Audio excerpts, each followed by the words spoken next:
जब हार्दिक पांड्या जैसा heater last match में कोई इंटेंट ही ना दिखाए, 17 बॉलों पे 11 रन करे और आज के मैच में इंटेंट तो दिखाए मगर बहुत देर से, तो भाई शक तो होगा।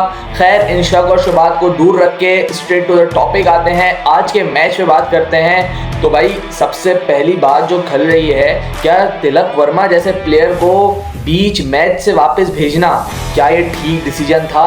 और भी बहुत सारी चीज़ें आज के मैच के रिलेटेड इस वीडियो में डिस्कस करते हैं, तो बने रहिएगा हमारे साथ आखिर तक। Hello everyone, welcome back to the pitch reports. और आज एलएसजी ने एमआई को आईपीएल के 16वें मैच में 12 रन से हराया। और बड़ी बात यह है कि Rohit Sharma was not playing this game after 53 games, after 1293 days. Rohit Sharma ने कोई गेम मिस आउट किया है एमआई के लिए, क्योंकि उन्हें कल के दिन बॉल लग गई थी नेट्स में, जिसकी वजह से आज वो खेल नहीं सके और मुंबई इंडियंस अपना मैच हार गया। ये तो नहीं कह सकते कि रोहित शर्मा के ना होने की वजह से, लेकिन बात करेंगे इस पे भी कि क्या इंपैक्ट पड़ा रोहित के ना होने से। लेकिन सबसे पहले मैच के शुरू से बात कर लेते हैं भाई। तो टॉस जीत के बॉलिंग की हार्दिक पांड्या ने और एलएसजी को बैटिंग का पहले मौका दिया। पावर प्ले में बड़ा जबरदस्त स्टार्ट, मिचेल मार्श ने क्या हिटिंग की है पावर प्ले के अंदर, बड़ा मजा आ गया उसकी बैटिंग देख के। स्पेशली जो उसने लास्ट ओवर लूटा है पावर प्ले का, 24 रन आई गेस लिए उसने अश्विन के ओवर से, बड़ी clean hitting. As we all know, Mitchell Marsh एक स्ट्रॉन्ग प्लेयर है और उसकी हिटिंग देख के बहुत मजा आता है। एंड उसी तरीके का स्टार्ट उससे एक्सपेक्ट करती है एलएसजी। बहुत अच्छा स्टार्ट दिया, 6 ओवर में 69 रन थे। मार्करम के उसमें से सिर्फ और सिर्फ 4 या 5 रन थे, बाकी सारे मार्श के थे। सो इतना इम्पैक्ट क्रिएट किया मार्श ने with in the power play. उसके बाद विघ्नेश ने आके उनको फौरन आउट किया। फिर उसके बाद हार्दिक पांड्या ने पूरन को आउट किया, तो उन्होंने गेम को बिल्कुल ओपन कर दिया वहां से और एमआई ने वापसी करना शुरू की। लेकिन उसके बाद क्रेडिट देना पड़ेगा आयुष बदूनी को और मार्करम को कि उन्होंने कंटिन्यू रखा फ्लो ऑफ रन्स को, क्योंकि जनरली हमारे पास जो लखनऊ का विकेट होता है उस पे बॉल ग्रिप करके आता है थोड़ा सा। यहाँ पे 175 180 एक अच्छा एवरेज टोटल होता है। यहाँ पे वो वाला ग्राउंड नहीं है जो आईपीएल में देखा जाता है कि बड़े टोटल्स चेस डाउन हो जाए या बड़े टोटल्स बन जाए। ये एक ऐसा ग्राउंड है जहाँ पे 175 180 एक विनिंग टोटल होता है। लेकिन आज की विकेट कदरे बेहतर थी, थोड़ा सा बॉल जो है अच्छा आ रहा था बैट पे, और जिसकी वजह से जो 200 था वो भी इतना क्लोज गया गेम। लेकिन वापस आते हैं टॉपिक पे। आयुष बडोनी ने अच्छा कैरी करके रखा, 19 बॉलों पे 30 किया। लेकिन मार्करम मेरे ख्याल से वो थोड़ा स्लो हो गए, 34 बॉलों पे 50 एंड देन उसको कन्वर्ट भी नहीं किया। एटलीस्ट अगर 34 बॉलों पे 50 किया था, ऑलमोस्ट पूरी इनिंग खेले हैं, तो एटलीस्ट उसको खत्म करना चाहिए था, फिनिश करना चाहिए था गेम को, थोड़ी अच्छी हिटिंग कर लेनी चाहिए थी आखिर में। लेकिन वो नहीं कर सके अनफॉर्चुनेटली, जिसकी वजह से मेरे ख्याल से 15 से 20 रन शॉर्ट रहा एलएसजी, जो टारगेट देना चाहिए था एलएसजी को। क्योंकि जब आपको 6 ओवर में 70 का एक स्टार्ट मिल गया है, उसके बाद आपको एटलीस्ट किक ऑन करना चाहिए 220 टू 230। ऋषभ पंत की फॉर्म बिल्कुल नहीं लग रही है। ऋषभ पंत अगेन आउट हो गए, सॉफ्ट डिसमिसल मैं कहूंगा। बॉल को लेग स्टंप पे पुश करना चाह रहे थे, लेकिन लीडिंग एज लग के अच्छा कैच पकड़ा कॉर्बिन बॉश ने। और ऋषभ पंत भाई 27 करोड़ का एक प्लेयर आपके ओनर ने लिया है और वो प्लेयर अभी तक फायर नहीं किया है। 4 मैच हो चुके हैं टूर्नामेंट के, सो ओनर को भी खलबली होगी और हम सबको ही है, क्योंकि यार ऋषभ पंत से और उसके फायरवर्क्स हम लोग सब एक्सपेक्ट कर रहे हैं। लेकिन अभी तक आईपीएल में कुछ खातिर खा परफॉर्मेंस उन्होंने दी नहीं है। और यहाँ पे बात करूंगा अगेन कि अच्छा फिनिश करने में कामयाब हुए डेविड मिलर, लेकिन आखिरी ओवर में उन्हें पांड्या ने आउट किया। पांड्या ने अच्छी बॉलिंग की, दिमाग से बॉलिंग की पांड्या ने इनटू दी विकेट्स अगेन। जैसे मैं आपसे बोल रहा हूँ कि जो जनरली विकेट होता है लखनऊ का, वो ग्रिप करता है बॉल, तो यहाँ पे इनटू दी विकेट और कटर बड़े काम आते हैं। एंड आपने देखा होगा निकोलस पूरन को कैसे आउट किया उन्होंने, इवन डेविड मिलर को कैसे आउट किया उन्होंने।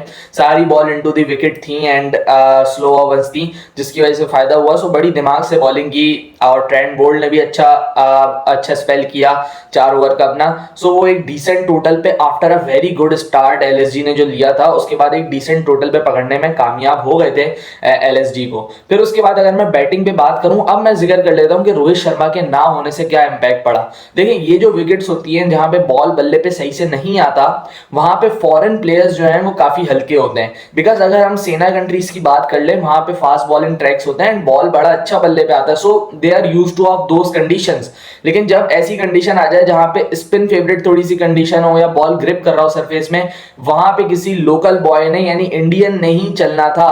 और रोहित शर्मा अगर होते तो मोस्ट प्रोबेबली हम उनसे एक्सपेक्ट करते कि वो क्विक स्टार्ट दें अपनी टीम को। हालांकि पिछले 3 मैचेस में कुछ कर नहीं पाए बल्कि बहुत ही मीडियोकर परफॉर्मेंस रही है, लेकिन रोहित शर्मा की क्लास हम सभी वाकिफ हैं। जिस दिन वो खेलते हैं उस दिन तो मैच वन साइड ही हो जाता है। और रोहित शर्मा के ना होने से ये इंपैक्ट पड़ा कि 2 गोरों को ओपन करना पड़ा एमआई की तरफ से, and they were not settled from the ball 1। अगर हम देखें तो उनके बल्ले पे सही बॉल नहीं आ रहा था, लेकिन फिर उसके बाद नमनदीप ने उन्होंने जिस तरीके से बैटिंग की, बड़ी स्टाइलिश बैटिंग, और उन्होंने तकरीबन पहली 9 बॉलों पे कुछ 30-27 रन इस तरीके से मार दिए थे। आकाशदीप को बड़े क्लास छक्के मारे यार नमनदीप, पिछले सीजन में भी देखा था, लेकिन ये वाली जो इनिंग्स थी बहुत क्लासी इनिंग्स थी। जितने भी छक्के मारे बड़े स्टाइलिश छक्के मारे।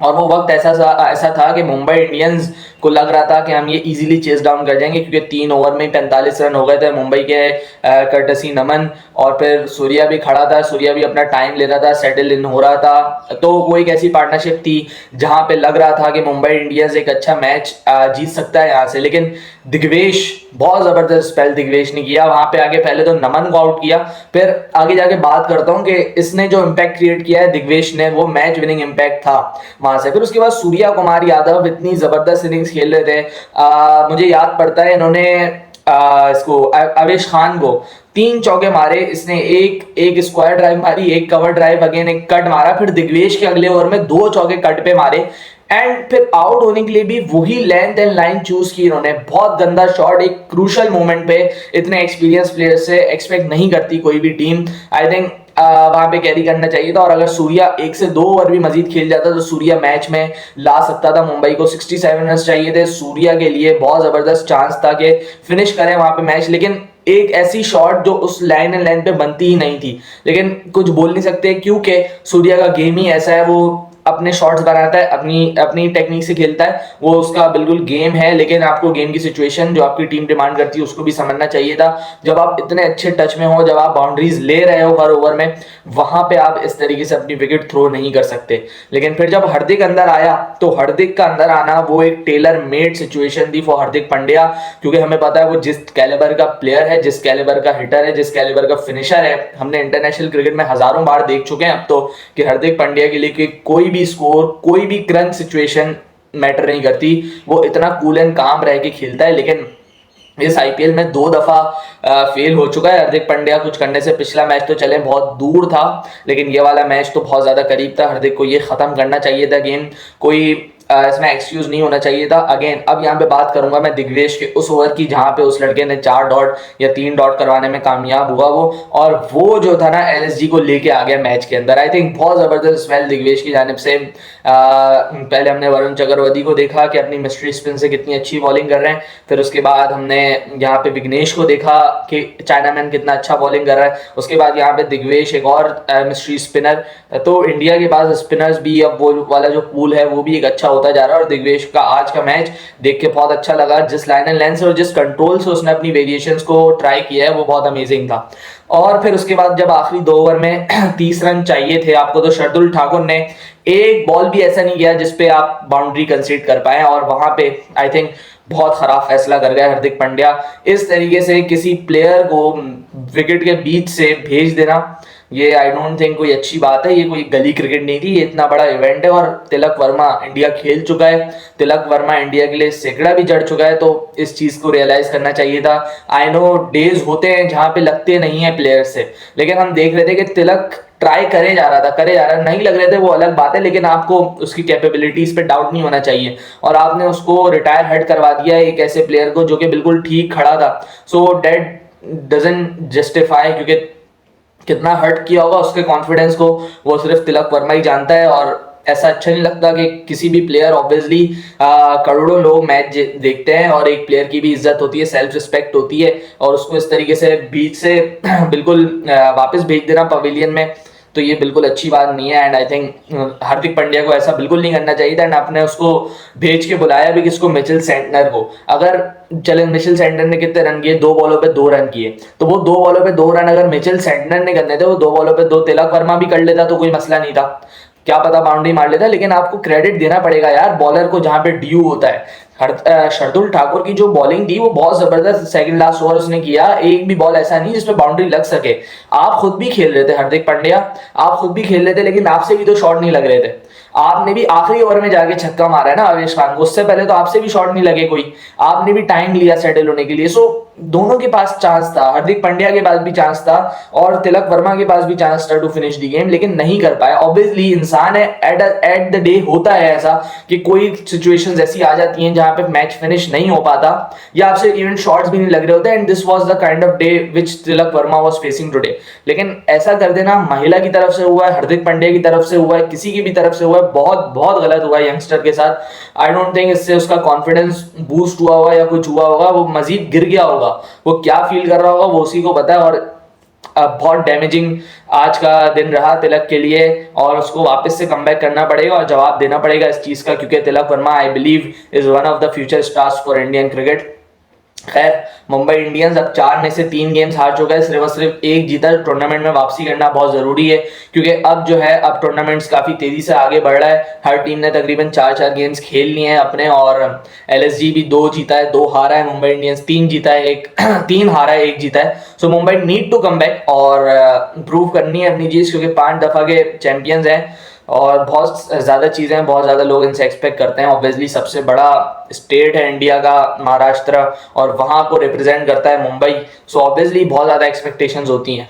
देखते हैं कल का मैच भी, पाकिस्तान का मैच भी देखेंगे आज सुबह। सो लेट्स सी किस तरीके के मैच जाते हैं दोनों, और मिलते हैं उनकी वीडियो में। जब तक के लिए अपना ख्याल रखिएगा, हमारे चैनल को कर लें सब्सक्राइब। अल्लाह हाफिज़।